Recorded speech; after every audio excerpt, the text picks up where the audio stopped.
Tale of two games for the Pacers this weekend. Their offense looks great in both, and yet they lose an embarrassing one to the Brooklyn Nets, down 1,000,000 players because they couldn't rebound at all. We'll break down both games, what the Pacers did and did not do well. A whole segment on rebounding, what the heck happened on Saturday night. And at the end, Pacers Heat tonight. Victor Oladipo back in town for the first time since the trade. Lots and lots to get to on today's Locked On Pacers podcast. You are Locked On Pacers, your daily Indiana Pacers podcast, part of the Locked On Podcast Network, your team every day.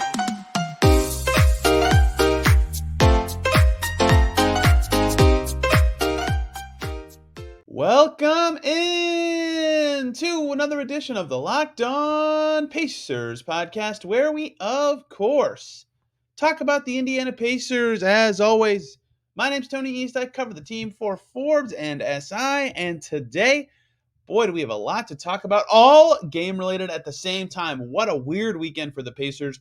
They come back home. It's basically a road game, so they've been traveling back home after a long road trip, and they look great against the Wizards. Played decently well on both ends, have a lot of guys scoring double figures, look connected. They get a huge break. They play the Nets minus their top 8 guys at home. They have a chance to go on a 2-game winning streak, get 3 games over 500, go back to 4th in the East, and they blow it. They get beat. They give up 136 to the Nets reserves in the half, and they're back to 1 game over 500. So despite 2 great offensive games, they scored 254 points in 2 games. They split the games. What went wrong and went well? We'll talk about both of those things this weekend. Before talking about the Heat at the end of this, Victor Oladipo back in Indy, and rebounding, which the Pacers did horrible. That was the story of the game against the Nets. Let's talk about this weekend that was, because one good game and one bad, but the difference was the important part, and that's that they were embarrassed in their bad game, right? Beating the Wizards is good. They played well against Washington, right? Buddy Hield had a season high in points. Halliburton had his usual double-double. Mathurin had a bounce-back-ish game with 18. O'Shea Brissett looked solid, right? They had a lot of good things happen in that game. They were able to step up and contain the Wizards in the second half. Like, they played a very Pacers-y game for this season, and coming back from a road trip, that was impressive, right? Great fourth quarter to get that one done. And then the second game, they get a huge break. Like I said, all these Nets guys out, right? They played 8 guys, 9 if you count Alondes Williams, who's making his NBA debut. That was everybody they had available. And, they had 4 guys scored 20 plus. Edmund Sumner, Patty Mills, Day'Ron Sharpe, and Cam Thomas.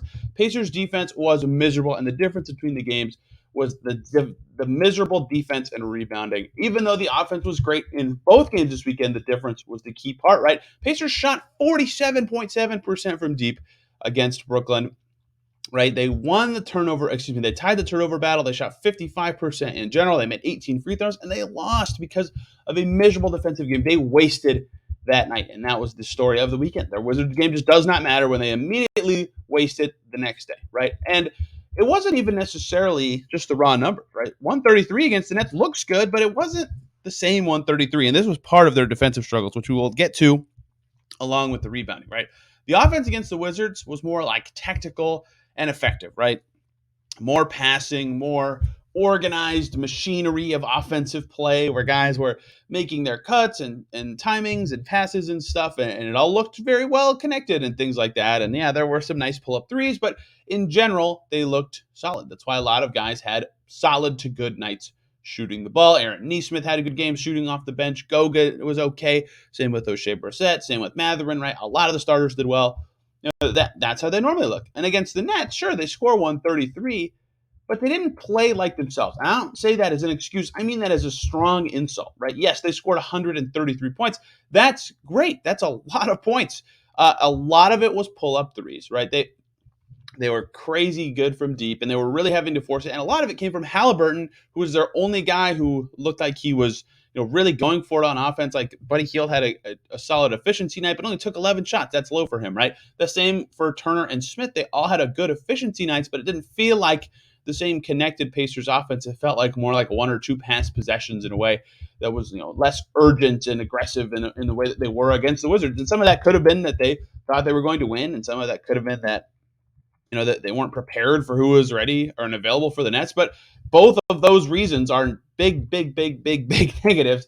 So the offense was solid, right, in terms of both games. It made shots and things like that, but still not what it was against Washington. And the big difference between the games was the defense, right? It was at least okay against the Wizards. It wasn't awesome given who was available for Washington, but they cut off some point of attack stuff and they looked connected. They were helping. They kept guards out of the paint. They switched a lot. Some of it was great. Some of it was not as good. On Porzingis particularly is where I'm thinking not as good, but it was still timely and effective and took the Wizards out of their game in a way that worked, right? That was good defense. They gave up 111. Like, that's below the Mendoza line I have set for the Pacers defensively, right? That was fine. And yet, the very next game, I missed a key thing that the Pacers did against the Wizards in my notes. They won the rebounding battle. 38 rebounds for the Wizards, 40 for the Pacers, right? That's how you help win a close game. You get the rebounds. Then against the Nets, every defensive thing that I just talked about that they did well against the Wizards, they didn't do any of that. They didn't do any of it against the Nets. Drives are coming in from everywhere. Ex-Pacer Edmund Sumner, one dribble, two hard dribbles maybe, he's at the rim. Cam Thomas in the lane all the time, right?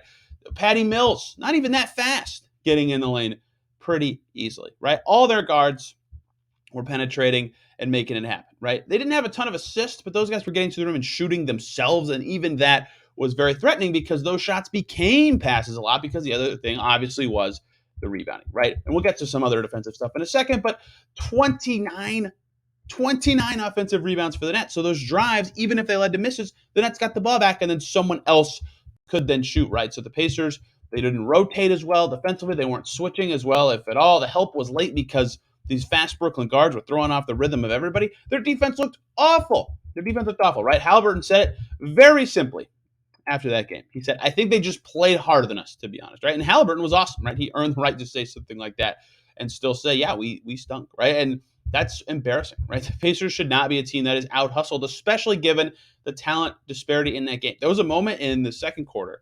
I thought that given who the Nets had available, they're playing on a back-to-back, right? They played the Hawks the night before. The Pacers went up by, I think, 8. They went on a 10-0 run to go up 8, and I thought, this is it, right? The Nets are going, like, mentally, that is extremely hard to get over if you're the Nets. I thought that. I typed it in my notes. But those guys really wanted to prove themselves and play, and the Pacers didn't want to do that. It was, it was embarrassing, and they should not play like that. But the rebounding was the thing, right? If the Nets just play harder, they get the rebounds, and that changes the game. So the Pacers' offense being so good, it meant nothing. The defense needed work, and the rebounding really needed work. They needed this. They needed to get out of their offensive slump that they had on the road trip, but the rebounding was the difference in the game. 59 is crazy. 59 rebounds for the Nets is crazy. 30 for the Pacers. The Pacers had 2 defensive rebounds the entire fourth quarter. I'm trying not to tip too many rebounding stats because the next segment is entirely dedicated to it, but that was the difference in this game, right? The Pacers shot extremely well from deep and from the field and did okay with it in the turnover battle and had 30 assists and had 10 steals and all this stuff that's good. Like, if you listed these stats before the game and showed them to someone, they would say, yeah, the Pacers probably win. But they didn't because they gave up so many and a historically bad for the franchise level of offensive rebounds. And I'll contextualize that to open the next segment. So Pacers, right, offense good. They needed that surge after the road trip they had where they were, like I said, dead last in the NBA in offensive rating for a stretch. Good recovery there. That's what they needed. They've bounced back often this season. And the defense took a giant step back on Saturday night, particularly because against the Wizards it was okay. They've got to flush that. I mean, look, you have to look at the tape and figure out how you box out better and how you rebound better. We'll talk about that again in the next segment, but they've got to flush. I think they've got to flush that game. Like, that's one that you just got to forget and say, we sucked. We messed up. We were not mentally ready for who we were going against, but we've got to be better in the next game. And they've responded almost every chance they have at adversity this season. They've got to be better against Miami tonight and going forward. Big ups to Halliburton, Hield, and Brissett for their big weekends. I think those were the guys that stood out to me offensively, right? Brissett giving you 30 points in 2 games is generally a very good sign. He looked very good. Halliburton had his 35, which is his highest in a Pacers uniform, 3 off his career high against the Nets. He was awesome in that game. Had they won, he would have been the biggest reason. He also had 9 assists and 3 steals. Buddy Hield had a nice weekend as well. He had a season high with 28 against the Wizards. Those 3 stood out offensively. Mathurin had 1 good game. Turner had 1 good game. But in general, everybody was okay on offense. But everybody outside of Nesmith and Mathurin need to really step up on the glass, and outside of basically Nesmith and Turner on the defensive end as well. Like, everybody needs to do some work on that. And Mathurin was awesome on the glass this weekend. Big credit to Benedict Mathurin. 15 boards across the 2 games. That was, in fact, a team high. So credit to him for doing that so well. And speaking of the glass, let's talk about what happened. How can this be avoided in the future? contextualizing what the heck the Nets just did, because that Pacers cannot let that happen again. How can they avoid it? What can they do better? What did they do poorly in this specific game? And oh, by the way, history was made. If you are basically 42 years old or less, that was a historic offensive rebounding performance you just saw from the Brooklyn Nets. We'll get to all that in the second segment. But before we do that, let me talk to you guys about Rocket Money. If you try to cancel your Amazon Prime subscription, it can be so tricky, right? It takes a bunch of tries. It takes longer to cancel your subscription at times than it does to actually get the item you're getting for a gift for someone around the holidays. It's a pain. You have to plan out the time. That's why Rocket Money, formerly known as Truebill, can be good for you. You could be wasting money on subscriptions. 80% of people who have subscriptions, they forgot about. Maybe it's for your unused Amazon Prime account or a Hulu account that never gets streamed. There's this great app that helps you track all those expenses, and because of it, you can no longer waste money on subscriptions you don't even use. You might have heard of it. It's called Rocket Money, formerly known as Truebill. The app shows you all your subscriptions in one place, cancels what you don't want for you, and you can even find subscriptions you didn't know you were paying for. You may even find you've been double charged for some of them. You just press cancel right in the app. Rocket Money takes care of the rest. Cancel unnecessary subscriptions with Rocket Money today. Go to rocketmoney.com/lockedon. Seriously, it could save you hundreds per year. That's rocketmoney.com/lockedon. Thank you, as always, for making Locked On Pacers your first listen today and every single day. For your second listen, check out Locked On Sports Today. Go behind the scenes and inside the games that matter the most with the biggest stories in sports from our local experts here at the Locked On Podcast Network. Locked On Sports Today, available on this app, YouTube, wherever you listen to your podcast. Rebounding. Whoo-wee! Did the Pacers rebound poorly against the Nets? One day after they won the rebounding battle against the Wizards, and that helped them significantly in a tight game, they got their butts kicked historically against the Nets. 29 offensive rebounds for the Nets. The Pacers' defensive rebounding had 23, right? That is so ridiculous that on more than half of the Nets' missed shots, they got the ball, right? To sum it up, they missed 29 2-point shots the Nets missed. They grabbed 19 offensive rebounds on that. That's insane. That's almost 2 out of every 3 misses inside the arc they're getting it. On 19 missed threes, they got 7 offensive rebounds. I would like to remove people's theory that long rebounds on threes are why the Pacers rebounded poorly. No, it was mostly twos that this was bad on. And then 5 missed free throws for the Nets. 3 of those led to offensive rebounds as well. That's over half. It was brutal. The Pacers could not scoop up a single miss in this game. 5 missed free throws that offensive rebounds were available. I think that's a key thing to note because they missed 9 free throws. But whatever. Either way, it was insane how bad the Pacers rebounded in that game. I've never seen something that rough on the glass ever, and you probably haven't either, but we'll talk about why in a second. Like, have you ever been to a game? I feel like this happens more in college basketball games where there's a possession where one team continues to get offensive rebounds over and over, and like every single one, especially if it's the away team, the crowd just sighs a little harder. Like in the fourth quarter of this game, 12-second chance points for the Nets in the final 5 minutes of this game, right? They scored a bunch of points down the stretch to get this win. There was so many of those just exasperated sides where it's like the Pacers finally get a stop. They have a chance to extend the lead or cut into the Nets lead as they're making this comeback, and they just, the stop didn't matter. And it didn't matter again and again and again. It was some of the loudest sighs I've ever heard. A lot of that. So that's the numbers on the rebounds and where the shots came from. Now, the number 29 offensive rebounds. The Pacers have not given up more than that since 2012. The Sacramento Kings got 30. DeMarcus Cousins had, I believe, 13 of them, maybe 12. I don't have that box score in front of me, but the Kings did, in fact, grab 30 in 2012. And only 3 times in total, 2 of them were in the 90s. Prior to that game, had the Pacers given up 29 or more offensive rebounds in a game. So if you are 32 years old or younger, that has happened 3 times in your entire life, and maybe never at home. I did not track the home and away there.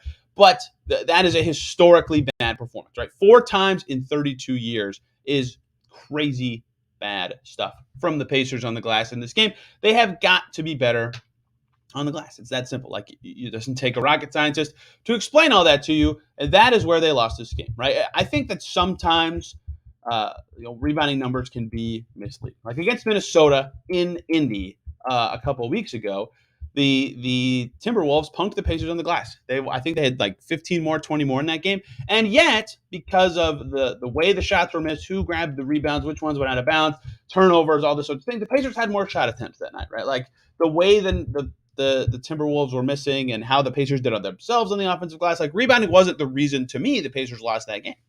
This time, the rebounding tells the entire story, right?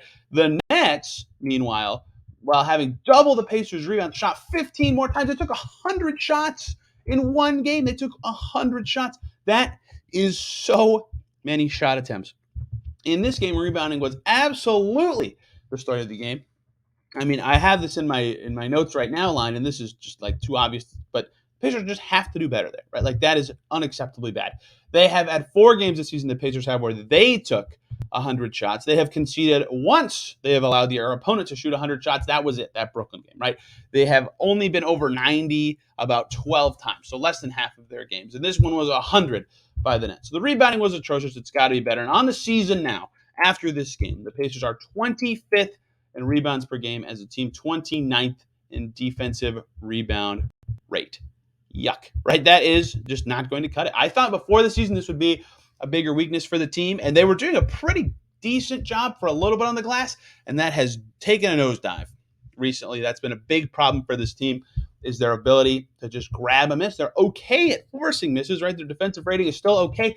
They cannot get the rebounds. It's absolutely killing them, right? And they're about average on the offensive glass, 18th, right? That's not good, but that shows that like they have some guys with the skill to do it. Maybe it's a tactics thing that's different, but either way, they're okay on the offensive glass. They cannot defensive rebound for their lives this season, and it's been absolutely killer.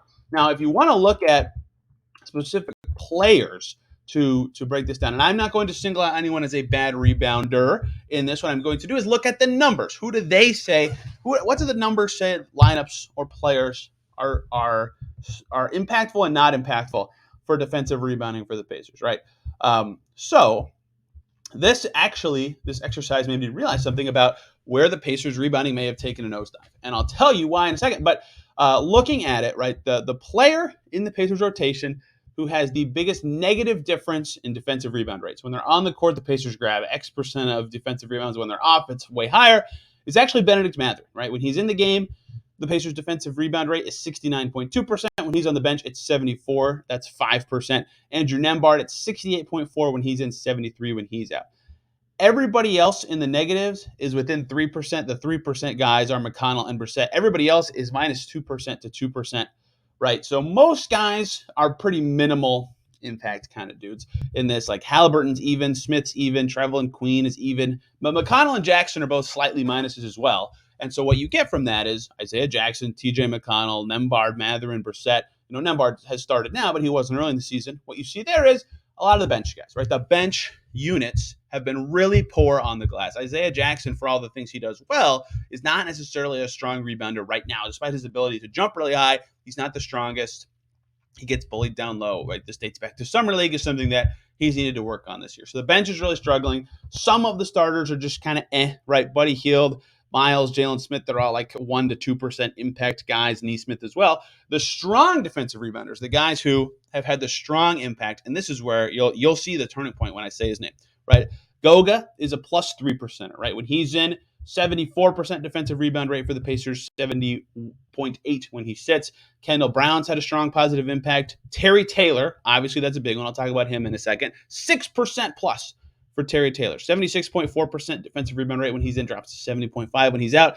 James Johnson's a big plus. He doesn't play enough for me to put a ton into that numbers. And here's a big one. Chris Duarte, huge plus. He's only played 176 minutes. That's not a ton, right? That's in the Goga Terry Taylor range. But 10% difference when he's in the game versus out defensive rebound rate. I brought that up when I did the podcast on where the Pacers have missed Duarte most. He is a good rebounder for a wing. At least he's got a good nose for the ball for his position. That is something the Pacers desperately have missed from him, is rebounding. Not that Nesmith has been bad. In fact, Nesmith's one of the positive guys, but he's one of the guys getting a big jump in minutes. Nesmith's okay on the glass, I think. Nembhard, big minus, right? If you're a 6'5" guy playing on the wing, sure, you can hold your own in a lot of key ways, but rebounding has not been one of them. And so Duarte being out, I think, is one big thing that has hurt the Pacers on the glass and why they started better than I thought, but now have come back to the area that I kind of predicted they would be before the season. That said, they have some individuals who I think those numbers aren't perfect for, like Miles. Obviously, his whole career, I think he's been a good box out guy, but not good at just going up and getting the ball sometimes, right? Like they have a couple guys on this team in general. So um, I think they have a lot of stuff they can do better. But looking at the numbers, right, the bench in particular stands out to me as that group has to be better on the glass, or at least find combinations that maybe can be better on the glass. Or maybe when it's, three or more bench guys are in, they slightly change their strategy and have more guys crash. I don't know exactly what it is. A lot of people tweeted about this to me after the game, a couple DMs. Why didn't Terry Taylor play against the Nets? That's his thing, right? He's one of the best rebounders on the team, like in the league, based on rebound rate. I don't know. That's a good question. Like, usually I don't know who Terry Taylor should play instead of, right? Yes, he's a young player who should be developed, but, Brissett, Smith, Turner, Isaiah Jackson, who are you benching for Terry Taylor of those four? It's hard to, there's good reasons for all of those guys to play. They're all also young and talented, right? So in general, I get why Terry Taylor doesn't play. In that specific game where Carlisle himself said that, rebounding's an effort thing and they weren't giving the effort, that would have been a game to put Terry Taylor in. Let him clean up some stuff on the glass, be what he's good at. That would have been a solution for that particular game. That was a perfect example to get him in. But like I said, I think Carlisle called it out perfectly, right? Rebounding, kind of an effort. Stat Pacers, no effort in that game. And in general, they need to be better in that way. And then the other thing I thought was noteworthy was Jalen Smith, right? He was talking to me after the game, me, Dustin Dopirak, and the Pacers in the locker room. He said, one thing about rebounding is they've got to continue defending. But two, he said, we've got to continue to lock into the scouting report, continue to focus on their tendencies, right? Guys look at, how guys box out or where shots bounce off of and all this stuff. Like that's what Tristan Thompson is so good at. A couple other guys are really good at that, right? That is something they can be better at as well. And that also, like the Nets randomly changing their entire lineup right before the game, not randomly, but you get what I'm saying, could have played it back there. Now, that's not an excuse. That is just a thing. That is just a part of the game. The Pacers needed to be better on the glass, and they were miserable at it. So maybe this is slight rotation tweaks to get a better rebounder with the second unit. Maybe that's a style change with that group. Maybe once Duarte comes back, things will get naturally better. I don't know, but they have to be better on the glass. It just lost them a game in embarrassing fashion. We'll see what happens when they play the Heat tonight. Second time hosting the Miami Heat, but this one maybe bigger. Victor Oladipo, probable on the injury report, perhaps back in Indiana. Let's preview that game, what the Pacers need to do well, what the Heat do well, and the return of one Victor Oladipo. Before we do that, though, let me talk to you guys about LinkedIn Jobs. These days, every new potential hire can feel like a high-stakes wager for your small business. You want to be 100% certain that you have access to the best qualified candidates available. That's why you have to check out LinkedIn Jobs. LinkedIn Jobs helps put together the right people for your team faster and for free. You just go on there, click a few things, post your job, super easy. Then you can add the purple hiring frame to your own profile, which spreads the word that you're hiring. They have a bunch of simple tools, such as their screening questions, that make it easy to focus on candidates with just the right skills and experience, so you can quickly prioritize who you'd like to interview. It's why small businesses rate LinkedIn Jobs #1 in delivering high-quality hires versus leading competitors. LinkedIn Jobs helps you find the qualified candidates you want to talk to faster. Post your job for free at linkedin.com/LockedOnNBA. That's linkedin.com/LockedOnNBA. Post your job for free. Terms and conditions apply. Thank you, as always, for making Locked On Pacers your first listen today and every single day. For your second listen, Locked On Heat, Wes Goldberg, David Ramil, breaking down all things Miami Heat ahead of this game. If you want to get caught up on the opposition and their situation, this game's going to be fascinating. Pacers injury report finally shorter. Chris Duarte's still on it. He's still listed as out, as is Daniel Tice. Their two-way guys are questionable because they could be in the G League. That's it, right? All these small questionable things with Turner and Halliburton and Jackson and there were more in that stretch. That's all over, right? Pacers mostly healthy right now, but the big change is for the Heat, right? They didn't have Jimmy Butler when they were in Indy the first time. They were down a bunch of guys, to be fair. And one of those guys, of course, my segue using the injury report, is Victor Oladipo. He is listed probable to play in this basketball game. It would be the first time he has played against the Pacers since that December 2020 trade. We are almost on the anniversary of it. It's very close, right? He was traded, I want to say December 8th of that season was the day it became official.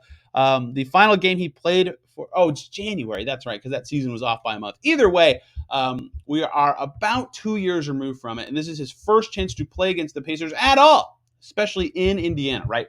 And a lot of it's been when he got to Miami, Houston didn't play the Pacers because the Pacers had already played the Rockets that year.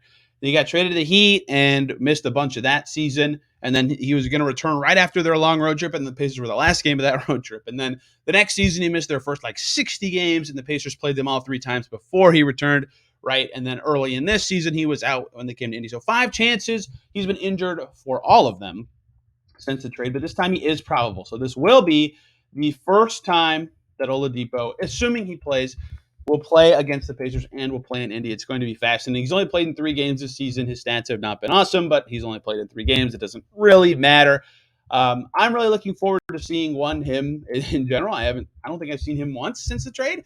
Because there was COVID rules, we couldn't go down by the court, and then he didn't travel here last year. So that'll be fun, I think. And I'm very curious to see what the crowd's reception is. I imagine it's going to be booze, even though his time here was fantastic. Quite frankly, he was a huge joy for a year for many fans.